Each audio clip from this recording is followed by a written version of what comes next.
안녕하세요. 한류의 신과 해외 반응을 소개하는 한류클래스TV입니다.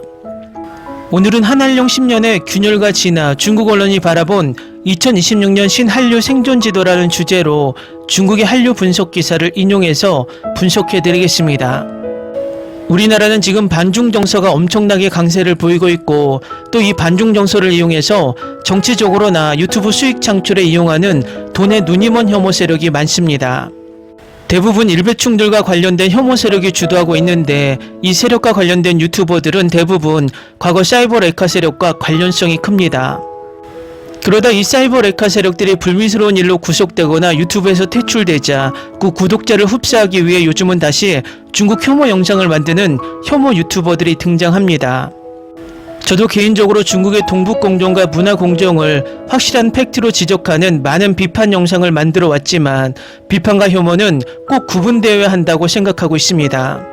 중국은 미국이 자국의 방어를 위해서 한국에 사드를 배치하자 울고 싶은 얼굴에 뺨을 때려준 것처럼 한류에 중독된 중국인들이 많아지자 얼씨구하면서 한한령을 내렸습니다. 결국 이 사드 배치는 중국과 무역을 하던 한국의 많은 기업과 엔터 회사들에게 막대한 손해를 가져왔지만, 사드 배치의 당사자인 미국은 우리에게 단 1원도 손해배상을 해주지 않았습니다. 더 얄미운 것은 우리 기업들이 중국에서 빠지자 그 빈자리를 채운 나라가 미국과 일본 기업들이라는 것입니다. 이처럼 미국이나 일본은 중국과 엄청나게 반목하면서 앞에서는 서로에게 칼을 겨냥하는 듯 보이지만 뒤에서는 자신들의 경제적 이익을 철저히 챙기고 있다는 것입니다. 그래서 우리는 중국과의 관계에서 비판할 것은 팩트로 비판하되 혐오 정서로 감정 소모와 경제적 손해를 볼 필요는 없다는 것입니다. 넷플릭스나 디즈니 플러스가 중국이 컨텐츠를 무자비할 정도로 많이 불법 시청해도 그것을 국제적, 법적 이슈로 키우지 않는 이유 중 하나는 14억이라는 인구를 보유한 소비시장이 언젠가 열릴 것이라는 확신이 있기 때문입니다. 그래서 당장에 컨텐츠가 불법 시청되며 손해보더라도 이 컨텐츠에 서서히 중독시켜 향후 중국 컨텐츠 시장을 노려보려는 전략도 있다는 것입니다. 우리도 무조건 중국을 혐오의 시각으로 바라보는 것이 아니라 급변하는 전세계 흐름에서 언젠가는 중국의 시장이 열릴 것을 대비해서 냉정하게 객관적인 분석을 하고 있어야 한다는 것입니다. 지금 배경에 흐르는 영상은 중국 비리비리에 올라온 중국에서 한한령 이전에 얼마나 한류가 대단했나라는 제목의 영상인데 조회수가 어마어마합니다. 지난 2016년 한국의 사드 배치 결정 이후 시작된 중국의 한한령이 어느덧 10년을 넘어서고 있습니다. 그동안 한국 콘텐츠의 중국 시장 진출은 사실상 차단된 것처럼 보였고, 대다수 한국 엔터테인먼트 기업들은 대안으로 미국, 일본, 동남아시아 시장으로 눈을 돌렸습니다. 그러나 2026년 현재 중국 현지 언론과 경제 전문 매체들이 분석하는 한류의 위상은 과거와 전혀 다른 차원에서 다시금 요동치고 있습니다. 과거처럼 지상파 방송이나 대규모 오프라인 콘서트를 통해 대중 전체를 휩쓸던 한풍의 시대는 지나갔습니다. 대신 중국의 G세대와 유미디어 플랫폼을 중심으로 한 IP 라이선싱, 감성경제, 팝업 스토어 기반 비즈니스가 한류의 새로운 동력으로 자리잡고 있다는 분석입니다. 중국 언론들이 2026년 상반기 흐름을 바탕으로 집중 보도한 한국 문화 콘텐츠의 현주소와 향후 전망을 상세히 짚어봅니다. 중국 경제 전문 매체인 펑파이 신문의 최신 보도에 따르면 K-팝의 글로벌 앨범 매출 비중에서 중국 시장이 차지하는 비중이 다시 급증하고 있다고 분석합니다. 전 세계적인 엔터테인먼트 경기 침체와 스트리밍 다변화로 인해 2025년 K-팝 앨범 전체 수출액이 다소 정체되거나 하락세를 보인 반면, 대중국 앨범 수출액은 전년 대비 76.4%나 폭발적으로 증가하며 전체 수익국 중 3위를 기록했습니다. 이어진 2026년 상반기 조사에서도 글로벌 전체 수출액이 11.6% 감소하는 동안 중국 수출은 오히려 9.3% 역주행 성장을 기록하는 대조적인 흐름을 보였습니다. 중국 미디어 전문가들은 이러한 현상을 심층 팬덤의 고착화로 해석합니다. 대중적인 방송 노출은 제한되어 있지만 웨이보나 바이두의 스타 팬클럽을 중심으로 한 공동구매 화력이 여전히 건재하다는 방증입니다.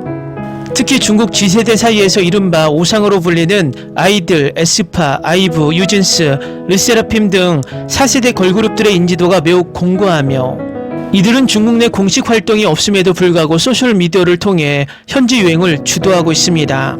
중국의 유력 상업 매체인 계면신문은 핵심은 기존에 이미 완성된 한국 드라마나 예능 프로그램을 그대로 수입해 방영하는 방식에서 벗어나 IP 라이선싱 및 현지 기업과의 공동개발 모델로 완벽하게 전환하고 있다고 최근 K-콘텐츠의 대중국 진출 방식이 거듭 진화하고 있음을 특집 기사로 다루고 있습니다. 현지 IP 라이선싱 업계 관계자는 코트라 텐진 무역관과의 인터뷰에서 현재 중국의 문화 콘텐츠 시장은 경기 둔화의 영향으로 소비자들이 감성적 가치를 극도로 추구하는 경향을 보인다며 한국 콘텐츠 특유의 완성도 높은 스토리라인과 세련된 감성 IP가 중국 현지 브랜드의 마케팅 자산과 결합할 때 엄청난 시너지를 내고 있다고 분석했습니다.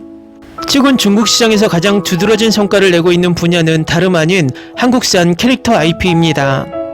카카오 프렌즈의 춘식이, 잔망 루피, 그리고 다양한 일러스트레이터들의 캐릭터는 중국 G세대 사이에서 단순한 이모티콘을 넘어 하나의 패션이자 위로의 아이콘으로 자리 잡았습니다.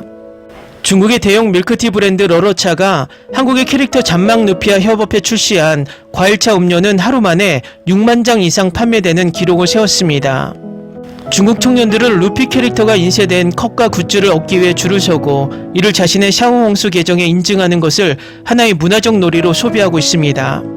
중국의 대표적인 글로벌 생활용품 유통업체 미니소는 한국을 비롯한 글로벌 캐릭터 IP 상품 비중을 대폭 확대하며 최근 연간 매출이 전년 대비 22.8% 증가한 170억 위안을 기록하는 등 캐릭터 비즈니스 수혜를 톡톡히 보고 있습니다.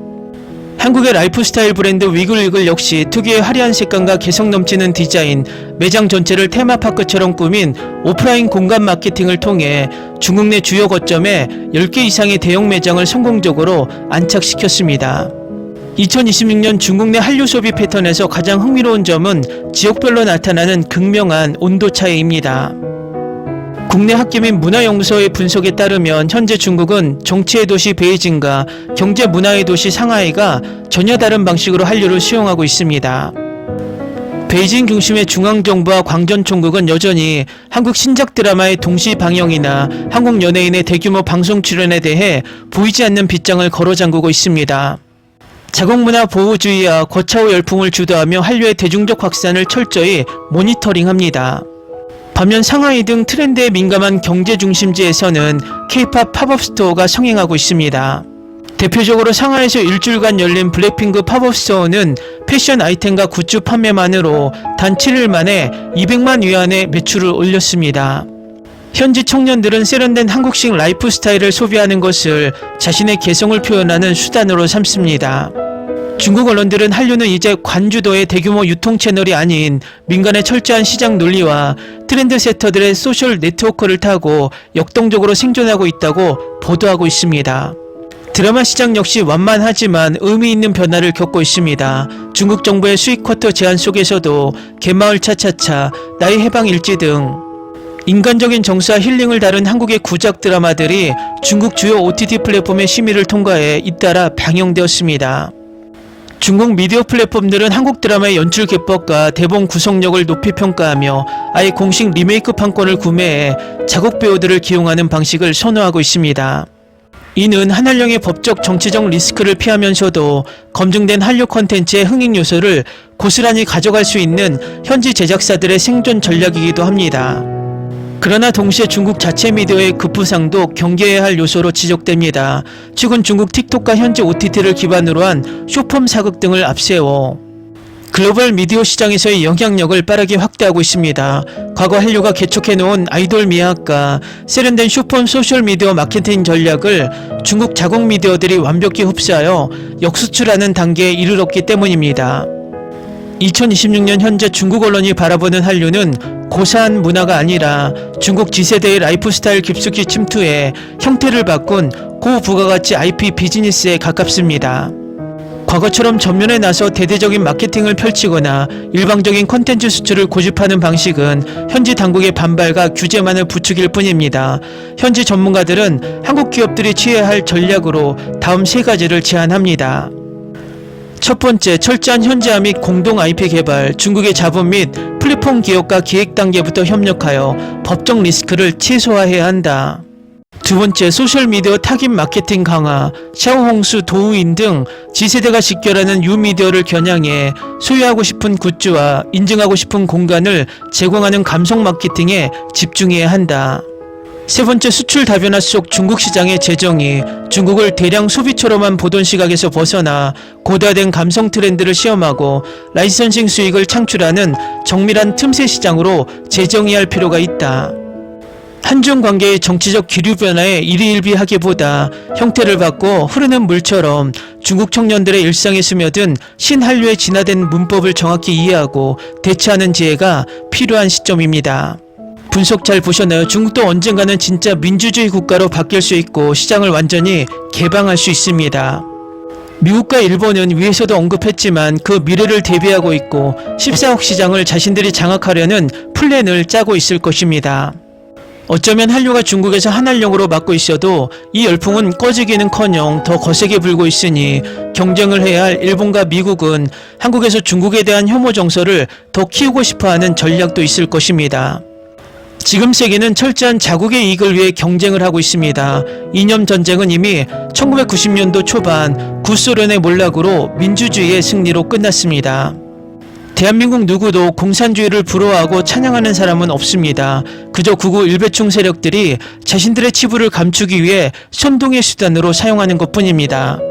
지금 우리는 철저하게 우리의 이익을 차지할 때이며 길거리에서 일장기와 성조기를 흔드는 저 매국노들의 선동에 놀아난다면 진짜 그들이 바라는 혐오에 중독된 일베사회가 될 것입니다. 우리의 한류는 정치와 이념을 초월해서 전세계 문화의 중심이 되어 우리 경제와 대한민국의 위상을 뒷받침하는 초석이 되어야 합니다.